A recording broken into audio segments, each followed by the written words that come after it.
আমেরিকায় যারা আজান দিচ্ছে, আমার মনে হয় এদের আজান আজকে কাজে লাগবে না, কারণ আল্লাহ যখন ধরেছে এর একটা শেষ থেকে ছাড়বে, এটা আমার ঈমান গাওয়া দিচ্ছে।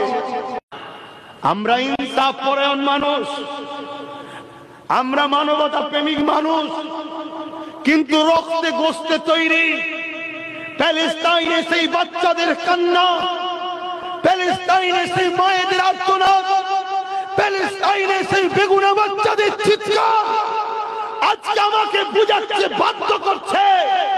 আমেরিকায় যারা আজান দিচ্ছে, আমার মনে হয় এদের আজান আজকে কাজে লাগবে না, কারণ আল্লাহ যখন ধরেছে এর একটা শেষ থেকে ছাড়বে, এটা আমার ঈমান গাওয়া দিচ্ছে। কিন্তু এরপরও আমার আবার বলা দরকার, কেন আমরা নবীর আদর্শে আদর্শিত, আমাদেরকে চেষ্টা করা দরকার মানুষ বিপদ থেকে যেন মুক্তি পায়। কিন্তু আবার এটাও মনে হয় মানব রূপী যদি পশু হয় তার মরারও দরকার আছে।